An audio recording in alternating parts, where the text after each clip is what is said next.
welcome to the Rebel Ballerina Show, where we learn to live a kick-ass rebel life. I'm your host, Lisa Lurie, the Rebel Ballerina. There's no farting around in this show, just straight up fun. But if your ears are sensitive, go ahead and move along. If you want a truly kick-ass life, well, then here we go.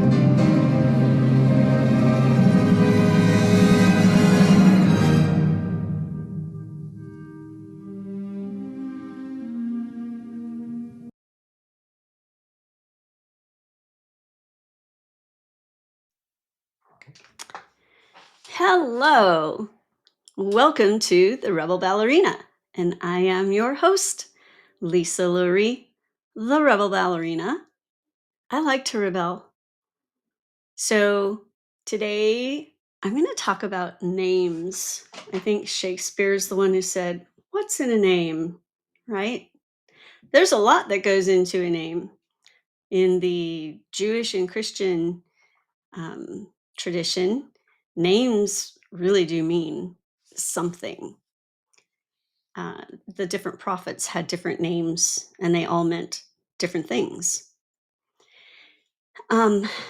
I just find it very fascinating and sort of humorous, but also, on the other hand, kind of like, when I think of certain names, such as the last name, Butts, Butts.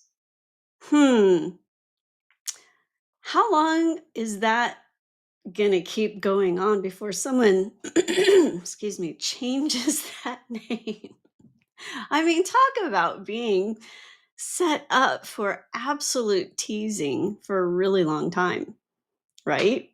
And do they sign the name Butts? Do you want to just do a little shorthand of twice because it's plural, like the shape of a butt? I mean, it's just kind of weird when you think about it. Or there are certain things like the Volvo car company.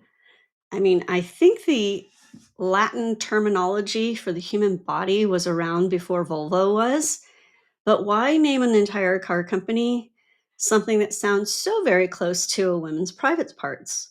That just seems weird to me. And it's not just that, there are other body parts. Well, here's one that I just don't understand at all. And I talk about it all the time in ballet, especially while I'm teaching. Our calf muscles. Who in the heck named calf muscles after baby cows? I what is that? It just makes me laugh because actually I get that reaction from the kids. They're like, "What? I have baby calves in my legs?" It just doesn't seem to make sense. So it's just funny how things get reused sometimes in different ways. And you kind of wonder what came first. I'm not going to go through all the etymology of all these words. That's not what this day is for. You can if you want, out of curiosity. Sometimes I do, out of curiosity. But I also think of people like, for instance, my sister, who was a school teacher for 36 years. She has seen a lot of kids come through her classroom over the years, obviously, and a lot of different names. One of them that stands out is like appalling, really. And thankfully, she had the good sense to see it on paper and then ask the child, this little girl, how do you pronounce your name? And the little girl said, Shahid. The problem is it's spelled Shithhead. Now, what does that really say? I mean, you could have a different spelling if you want to go with Shahid. Change the letters a little bit, right? Otherwise, what you're looking at on paper is shithead.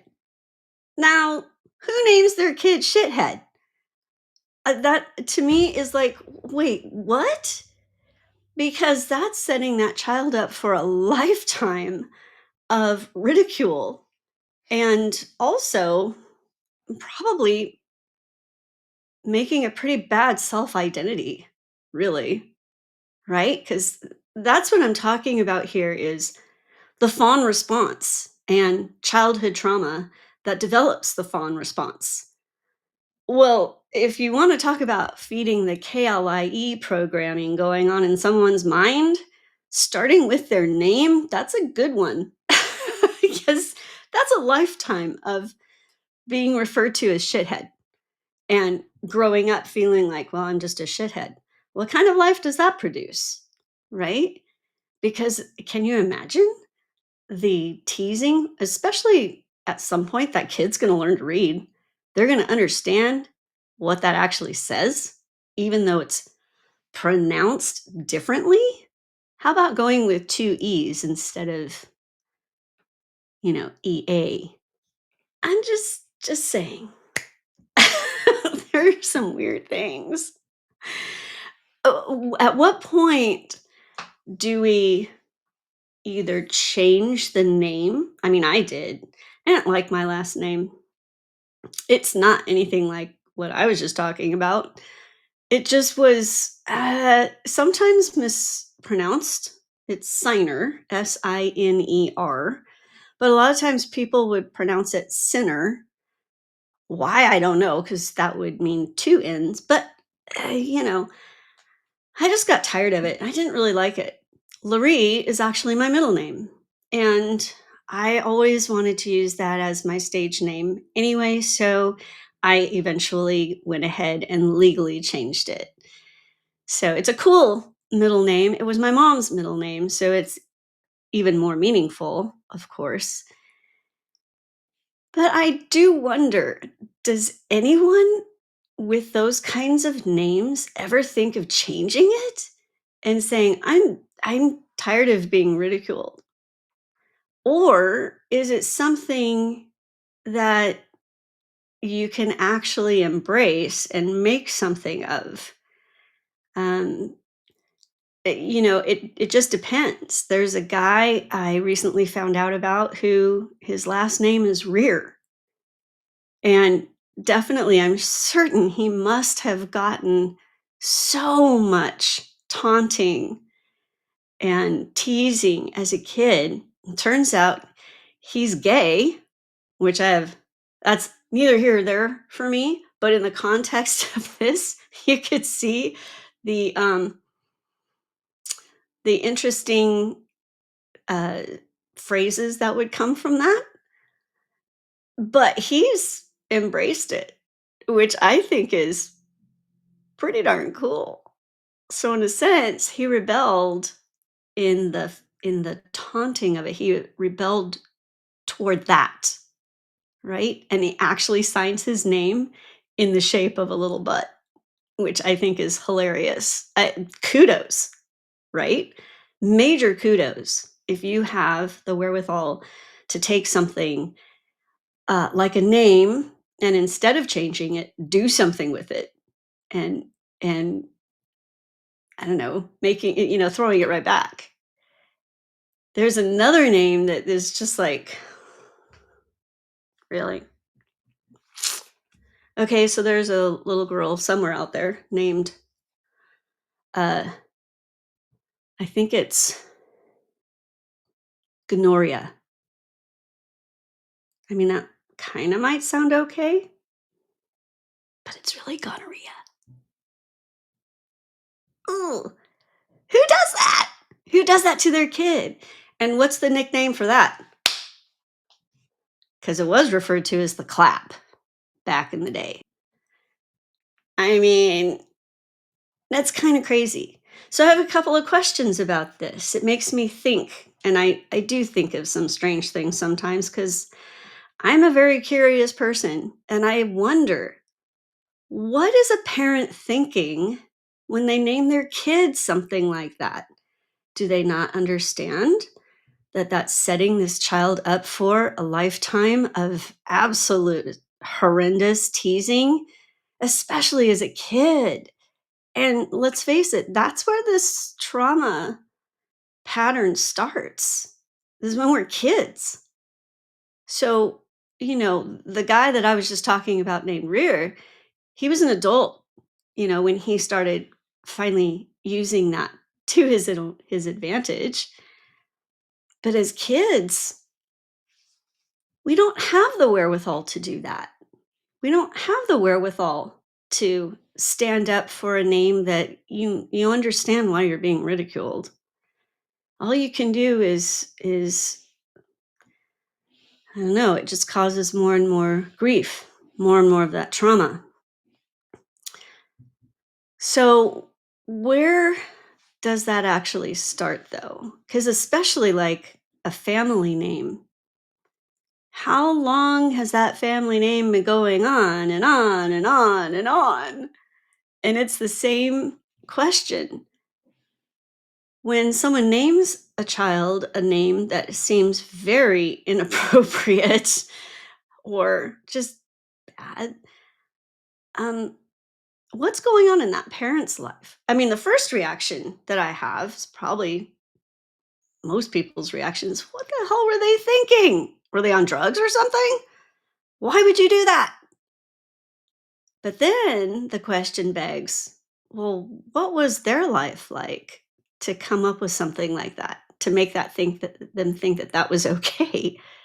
What kind of trauma were they experiencing or did they experience?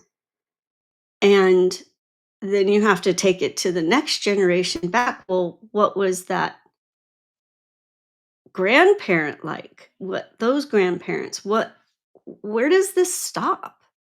Where does it stop? So here we are now in the present, and we've got just crazy names and stuff like that. How do we stop it? Do we change it? It's possible. Absolutely possible. I mean, I did. It wasn't that hard. Is it necessary? Maybe. Maybe not. Is it something that can be overcome? I am interested in this just because I'm a rebel, and the rebellion is not necessarily about people, though that's part of it. Like, I rebel now against dealing with narcissistic type people. Just not going to do it. Now I know what I know, and I don't have to give myself to someone who is like that anymore. I don't have to. I understand that now. I've had to learn the hard way, but I don't have to. And that is part of the rebellion. So when I left my marriage, was I rebelling? Oh, absolutely. I was rebelling against my ex and the marriage that wasn't a marriage, it was a lie. I was rebelling against those obvious things. But what I was really rebelling against, and I didn't even know it at the time, I was rebelling against this pattern that has dictated my life for 50 years. So the rebellion part of it, that's what I'm really interested in. So, does a person with a really strange or unbecoming or tease worthy name, how do they deal with it? I don't know. And I would love to hear some feedback if you know of someone who has to deal with that, or it, or are the person dealing with that? Please comment because I'm really curious. I want to know, how do you deal with that? Do you rebel against the name? Is your rebellion a way of coping with it?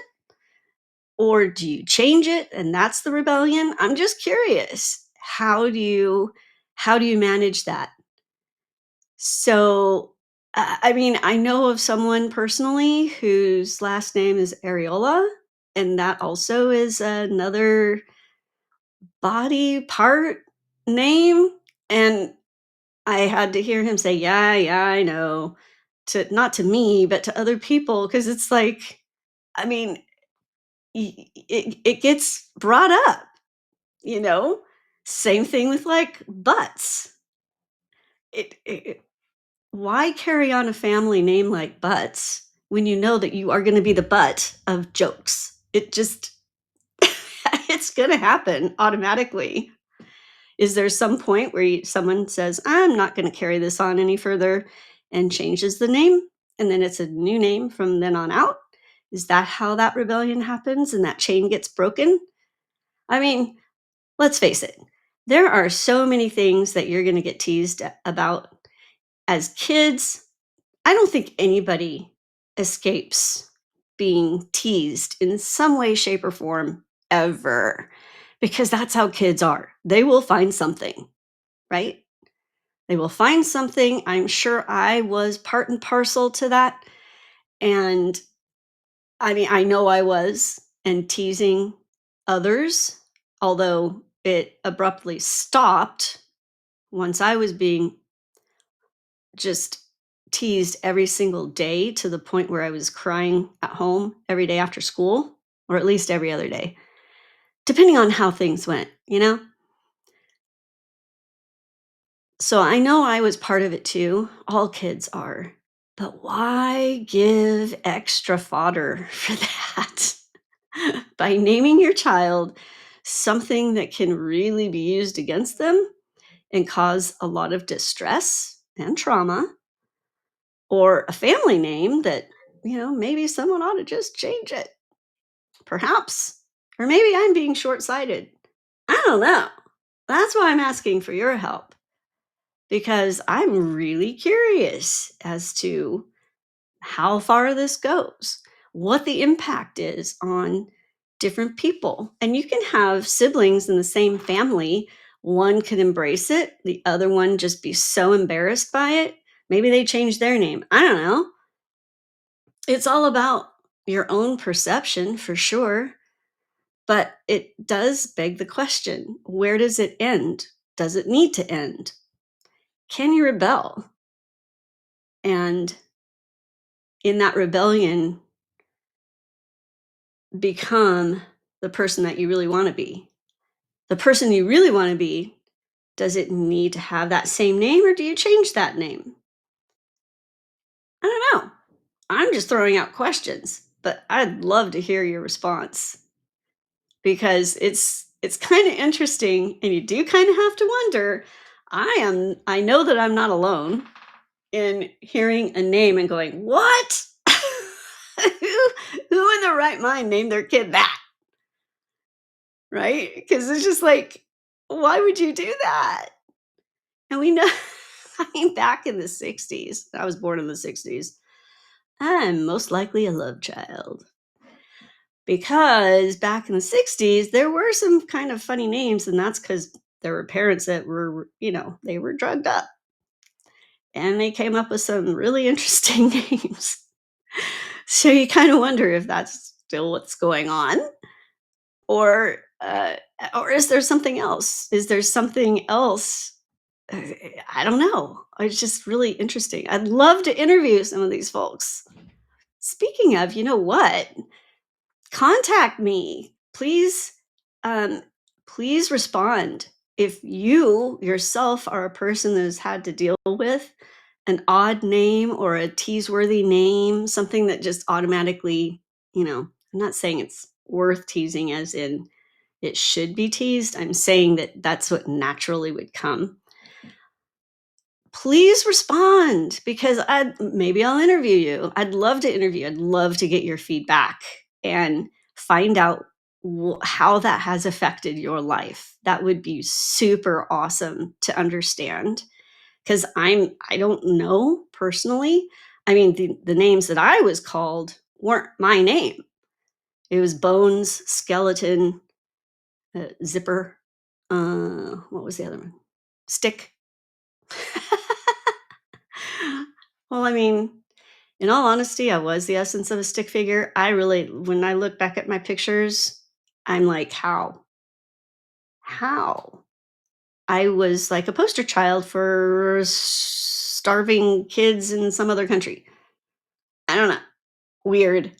My mom was actually accused of malnourishing me. which was the farthest from the truth because she would just look at someone who would say that and say, "Please, please go ahead and take her to dinner.